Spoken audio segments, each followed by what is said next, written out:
पल्लवी तिच्या नंदेला कविताला म्हणाली, ताई, आज तुम्ही जेवण बनवा. माझं डोकं खूप दुखत आहे. पल्लवीचं बोलणं ऐकून कविताने तिच्या हातातला ग्लास टेबलवर जोरात आपटला आणि रागात फणफणत म्हणाली, मी का म्हणून जेवण बनवू? मी का या घरातली कामवाली आहे का? वहिनी, तू तर सकाळपासूनच खोलीत आराम करत होतीस आणि आता जेवण बनवायची वेळ झाली की तुझं डोकं दुखत आहे होय? नंदेचं बोलणं ऐकून पल्लवी पण शांत बसणाऱ्यांमधली नव्हती. ती उत्तर देत म्हणाली, ताई, आराम करत होते की दिवसभर घरातली कामं करत होते? घरातल्या सगळ्यांची कपडे धुतली, बाहेरचे अंगण साफ केले, बाबांना औषधं दिली, हे पण बोला ना. कविता रागात किचनमध्ये गेली आणि गॅसचा स्विच बंद केला आणि म्हणाली, मी पण आज बघतेच माझ्याशिवाय हा गॅस कसा काय चालू होतो तो. ज्याला जेवायचं आहे त्यानं त्याचं स्वतःचं जेवण बनवावं. तिचा आवाज सगळ्या घरात घुमत होता. रोज रोज मलाच का सांगितलं जातं की घरातली कामं शिक, किचन सांभाळ? हे ऐकून पल्लवी म्हणाली, जर ताई तुम्हाला सगळं करता येतं मग आज पण तुम्हीच जेवण बनवा ना. तेवढ्यात खोलीतून पल्लवीची सासू शारदाताई बाहेर आल्या. त्या आल्या आल्या म्हणाल्या, आता परत काय झालं? का घरात गोंधळ सुरू केला आहे? कविता एक क्षण पण न घालवता लगेच म्हणाली, आई, तुझी सून मला घरातली कामवाली समजत आहे. तिच्या मनात आलं की मला बोलून घेते, मनात आलं की माझ्यावर ओरडत असते. आज मी पण स्पष्ट शब्दात सांगत आहे, मी तिच्या तालावर नाचणार नाही. पल्लवी लगेच उत्तर देत म्हणाली, मी तर फक्त एवढंच म्हणाली होते की आज माझी तब्येत ठीक नाही. आत्ताची वेळ जेवण तेवढं तुम्ही बनवा. यात मी त्यांचा काय अपमान केला? सुनेचं बोलणं ऐकून तिची सासू म्हणाली, आज तुझी तब्येत ठीक नव्हती तर मला सांगायचं होतं ना. गोष्टी एवढ्या वाढवण्याची काय गरज होती?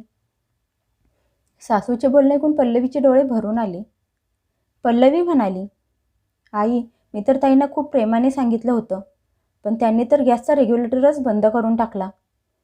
आता घरातले सगळे लोक उपाशी राहतील. यात पण आता काय माझी चूक आहे का? तेवढ्यात कविता मध्येच म्हणाली, हो, आज घरात जेवण बनणार नाही. रोज मला ऐकून घ्यायला लागतं की मुलगी असून पण किचनमध्ये येत नाहीस. मग आज सगळ्यांना समजेल की माझ्याशिवाय पण घर चालू शकते का नाही. काहीही झालं तरी मी जेवण बनवणार नाही. घरातला गोंधळ ऐकून थोरला मुलगा राघव आणि धाकटा मुलगा रोहन पण खोलीतून बाहेर आले. दोघांनी एकमेकांच्या तोंडाकडे बघितले पण काहीच बोलले नाहीत. माधवरावांचा पेपर वाचून झाला. पेपरची घडी घालत ते रागात म्हणाले, संध्याकाळच्या चहाची वेळ झाली आहे. चहा अजून बनला नाही का? नक्की या घरात काय चालू आहे? का कुस्तीचं मैदान बनलं आहे? कविता लगेच उत्तर देत म्हणाली, बाबा, कुस्तीचे मैदान मी बनवलं नाही. रोज रोज टोमणे ऐकून ऐकून आज मी त्याचं उत्तर दिलं आहे. आज पहिल्यांदा पल्लवी मोठ्या आवाजात म्हणाली, मी रोज दिवसभर घरातली कामं करत असते, तर ते माझं कर्तव्य असतं. आणि एक दिवस कामात मदत मागितली तर तो माझा अहंकार झाला का? कविताताई, आज तुम्ही सगळ्यांच्या समोर सांगा, मागच्या 6 महिन्यात तुम्ही किती वेळा घरातलं जेवण बनवलं आहे? हे ऐकून घरात एकदम शांतता पसरली. कविता काही क्षण शांत बसली आणि नंतर म्हणाली, मी हिशोब द्यायला बसले नाही. या घरची सून तू आहेस, मग तूच बनव. ते तुझं काम आहे. माधवरावांनी मोठा श्वास घेतला आणि कठोर आवाजात म्हणाले, ठीक आहे, जर गोष्टी इथपर्यंत पोचल्या आहेत तर आज रात्री कोणीच आपापल्या खोलीत जाणार नाही. घरातल्या सगळ्यांनी एकत्र बसायचं आहे. आज घरातल्या किचनचा नाही तर या घरात नवीन नियम लागू होतील. म्हणजे त्यानंतर या घरातला हा रोजरोजचा तमाशा कायमचा बंद होईल. रात्रीपर्यंत घरातले वातावरण एवढे तापले होते की कोणी रात्रीचे जेवणसुद्धा जेवले नव्हते. पल्लवीचे सासरे हॉलमध्ये सोफ्यावर बसले आणि स्पष्ट शब्दात म्हणाले, आज कुणीही कुणाचे बोलणे मध्येच तोडणार नाही. एका एकाने बोलायला सुरुवात करायची आहे. रोज रोजची भांडणं आज इथेच संपायला हवीत. सगळ्यात अगोदर पल्लवीने बोलायला सुरुवात केली. ती म्हणाली, मी कधीच म्हणाली नाही की किचन माझ्या एकटीच आहे. पण सकाळी लवकर उठून सगळ्यांसाठी चहा, नाश्ता, टिफिन, दुपारचं जेवण, भांडी, कपडे, घरातली सगळी कामं करून मी एकटी थकून जाते. आज मी फक्त थोडीशी मदत मागितली होती. कविताला काहीतरी बोलायचं होतं, पण तिच्या वडिलांनी हाताने इशारा करून तिला थांबवत म्हणाले, अगोदर सुनबाईचं पूर्ण बोलणं ऐकून घेऊया. पल्लवी पुढे म्हणाली, जर मी आजारी पडले तर घरात जेवण बनणार नाही का? घर एका माणसाने चालत नाही तर सगळ्यांच्या सोबतीने चालते. आता तिच्या सासऱ्याने त्यांच्या मुलीकडे कविताकडे बघितले. यावेळी कविताचा आवाज पहिल्यासारखा मोठा नव्हता. ती म्हणाली, जेव्हा प्रत्येक गोष्टीत मला हे ऐकायला मिळतं की घरातले काम, जेवण बनवायला शिक, हे ऐकून मला पण वाईट वाटतं. पण कधी घरातल्या कोणी मला हे विचारलं नाही की मला काय करायचं आहे, काय शिकायचं आहे. आज रागात मी गॅसचा रेग्युलेटर बंद केला, पण गोष्ट फक्त गॅसची नव्हती. हे ऐकून पल्लवी रागात म्हणाली, ताई, मी कधी तुम्हाला म्हणाले की घरातली कामं शिका म्हणून? घरात शांतता पसरली. शारदाताई हळू आवाजात म्हणाल्या, कदाचित चूक माझ्याकडून पण झाली आहे. मी घरातल्या कामाच्या वाटण्या करण्याऐवजी हे मानून बसले की सुनबाई सगळं सांभाळून घेईल आणि माझी मुलगी तिच्या मर्जीने जगेल. पल्लवीचा नवरा राघव पण त्याचं म्हणणं मांडत म्हणाला, जर आपण सगळे अशीच एकमेकांची वाट बघत बसलो की अगोदर कोण झुकेल तर हे असं रोजच होत राहणार. माधवराव सगळ्यांकडे बघून म्हणाले, आता लगेच निर्णय होणार नाही. उद्यापासून 2-3 दिवस प्रत्येकजण घरातली कामं करेल. मग त्यानंतर बघूया कुणाला कुठल्या कुठल्या गोष्टींची तक्रार आहे. गोष्टी आरोपांनी नाही तर अनुभवाने स्पष्ट होतील. कविताने पहिल्यांदा तिच्या बहिणीकडे पल्लवीकडे बघितले. दोघीही काहीच बोलल्या नाहीत, पण दोघींच्या चेहऱ्यावर रागापेक्षा जास्त थकवा दिसत होता. घरातल्या कुणालाच माहीत नव्हतं की पुढच्या 3 दिवसात घरातल्यांची विचार करण्याची पद्धत पूर्णपणे बदलणार आहे. दुसऱ्या दिवशी सकाळी माधवरावने घरातल्या कुणालाही आवाज दिला नाही. त्यांनी फक्त भिंतीवर एक कागद चिटकवला. त्यावर घरातल्या प्रत्येकाच्या वाटणीचे काम लिहिले होते. चहा रोहित बनवणार, भाजी कविता नीट करणार, चपात्या पल्लवी बनवणार, भांडी राघव घासणार आणि रात्रीचे जेवण घरातले सगळे मिळून बनवणार. कविताने कागद बघून डोळे मोठे केले. दादा भांडी घासणार? ही पण काही गोष्ट झाली. तिचे बाबा शांत स्वरात म्हणाले, ज्याला हे चुकीचं वाटत असेल तो त्याचं काम दुसऱ्यांच्या सोबत बदलू शकतो, पण त्याला स्वतःचं काम पण स्वतः करायला लागेल. पल्लवी काही न बोलता तिचं काम करायला लागली. तिने आज कोणाकडे मदत मागितली नाही. इकडे राघव पहिल्यांदा बेसिनसमोर उभा राहून भांडी घासत होता.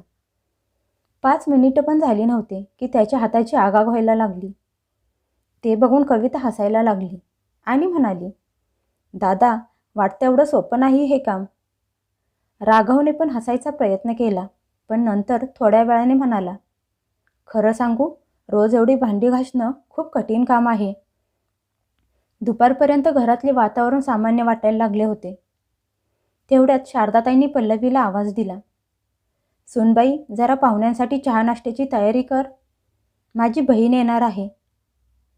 पल्लवीने घड्याळाकडे बघितले आणि म्हणाली, आई, मी आत्ता सगळ्यांसाठी चपात्या बनवून उठले आहे. जरा थोड्या वेळ बसते आणि मग नंतर बनवायला घेते. एवढं ऐकताच कविता मध्येच म्हणाली, बघितले आई, मी तुला अगोदरच बोलले होते की काम करायची इच्छा असेल तर ठीक, नाहीतर कारणं सांगायला चालू होतात. यावेळी पल्लवी चिडली नाही. ती सरळ म्हणाली, ठीक आहे, मी नाश्ता बनवते, पण त्या अगोदर तुम्ही गॅसवर चहा ठेवा आणि पोहे बनवायची तयारी करा. 5 मिनिटात माझं काम अर्धं होईल. कविता तिथेच उभी राहिली. ना तिने गॅसवर चहा ठेवला आणि नाही पोहे बनवायची तयारी केली. माधवराव सगळं बघत होते, पण काही बोलले नाहीत. तेवढ्यात बाहेरून काका मावशी घरात आले. शारदाताई घाबरल्या आणि म्हणाल्या, अजून चहा पण ठेवला नाही आणि नाश्त्याची तयारी पण केली नाही. पाहुणे बाहेर येऊन बसले आहेत. आता सगळ्यांची नजर कवितावर होती, कारण सकाळपासून तीच बोलत होती की किचनमधले काम अवघड नसते. तिचे बाबा हळू आवाजात म्हणाले, कविता, आता तुला संधी आहे. जा, किचनमध्ये जाऊन चहा नाश्ता तू स्वतः बनव. कविता आत्मविश्वासाने किचनमध्ये गेली, पण थोड्या वेळातच बाहेर येऊन म्हणाली, वहिनी, जरा पोह्यात मीठ किती टाकू ते सांग ना. आणि तेल पण जास्त गरम झाल्यामुळे जिरे मोहरी जळून गेले आहे. पल्लवी कुठलाही टोमणा न मारता शांतपणे उठली आणि किचनमध्ये जाऊन पोहे बनवायला लागली. ती फक्त एवढंच म्हणाली, ताई, काम कोणाचंही छोटं नसतं. फक्त रोज करणाऱ्याला त्यातल्या अडचणी समजतात. बाहेर बसलेल्या माधवरावांनी ही गोष्ट ऐकली. ते काहीच बोलले नाहीत. पण त्यांच्या चेहऱ्यावर स्पष्ट दिसत होतं की त्यांना खरा प्रॉब्लेम कुठं आहे तो समजला होता.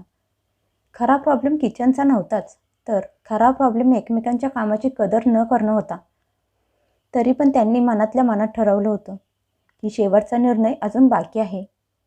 आणि तो असा असणार आहे की त्यानंतर या घरात रोज रोज भांडणं, वाद परत होणारच नाहीत. त्या रात्री माधवरावनी घरातल्या सगळ्यांना एकत्र बोलावले. यावेळी कुणाचाही आवाज मोठा नव्हता. सगळ्यांना असंच वाटत होतं की आज निर्णय होणार आणि तोच घराचा नवीन नियम बनणार. माधवरावांनी सगळ्यांकडे बघितले आणि म्हणाले, या 3 दिवसात मी सगळ्यांना काम करताना बघितलं आहे. कुणाचंही काम सोपं नव्हतं आणि नाही कुणाचं काम छोटं होतं. चूक फक्त एकाची नाही तर पूर्ण घराची आहे. शारदाताई मान खाली घालून म्हणाल्या, माझ्याकडून पण चूक झाली. मी कायम हाच विचार केला की सुनबाई सगळं सांभाळून घेईल आणि माझी मुलगी अजून यासाठी छोटी आहे. त्यामुळेच त्या दोघींच्या मधला दुरावा वाढत गेला. आईचं बोलणं ऐकून कविताचे डोळे भरून आले. तिने पल्लवीकडे बघितले आणि म्हणाली, वहिनी, त्या दिवशी रागात मी गॅस बंद केला होता. मला वाटलं होतं तू फक्त माझ्याकडून काम करून घेत आहेस. पण जेव्हा मी पूर्ण दिवस किचनमध्ये होते तेव्हा मला समजलं की सकाळपासून रात्रीपर्यंत एक माणूस घरातली कामं करून किती थकून जात असेल. पल्लवी उत्तर देत म्हणाली, आणि माझ्या पण लक्षात आलं की गोष्ट फक्त कामाची नव्हती. तुम्हाला असं वाटत होतं की तुमचं कोणी ऐकून घेत नाही. जर आपण अगोदर बसून बोललो असतो तर गोष्टी इथपर्यंत पोहोचल्याच नसत्या. राघव हसून म्हणाला, आजपासून घरातल्या कामाची जबाबदारी फक्त एका माणसाच्या अंगावर नसेल. ज्या दिवशी ज्याला वेळ मिळेल तो घरातल्या कामात मदत करेल. तेवढ्यात माधवराव उठले आणि म्हणाले, आजपासून या घरात किचनची कोणी मालकीण नसेल. हे सगळ्या कुटुंबाचे असेल. प्रत्येक सुट्टीच्या दिवशी काम अगोदर वाटली जातील. घरात कोणी आजारी असेल तर त्याच्या वाटणीचे काम दुसरा न सांगता करेल. आणि जर परत कोणी रागात गॅस बंद केला किंवा घरात भांडण केलं तर त्यानंतर पूर्ण आठवड्याचे जेवण तो एकटा बनवेल. हाच माझा शेवटचा निर्णय आहे. सगळेजण काही वेळ शांत बसले. कविता उठली आणि पल्लवीजवळ जाऊन हळू आवाजात म्हणाली, वहिनी, उद्या सकाळचा चहा मी बनवते. पण चपाती तूच कर, कारण मला अजून नीट बनवता येत नाहीत. माझ्याकडून कडक होतात. हे ऐकून पल्लवी हसायला लागली आणि म्हणाली, ठीक आहे, पण यावेळी जर तुमच्याकडून साखर जास्त झाली तरी मी टोमणा मारणार नाही. हे ऐकून घरातले सगळे जोरजोरात हसायला लागले. 3 दिवसांपासून घरात चाललेले भांडण कायमचे संपले. पण यावेळी नात्यातले प्रेम, आपलेपणा परत आला होता. आता आजूबाजूचे लोक हेच बोलत होते की या घरातला सगळ्यात मोठा निर्णय किचनचा नव्हता, तर जबाबदाऱ्यांच्या वाटणे होती. त्या दिवसानंतर त्या घरात भांडणं कमी आणि एकत्र बसून सगळ्यांना जेवणाची, गप्पा मारण्याची सवय जास्त लागली होती.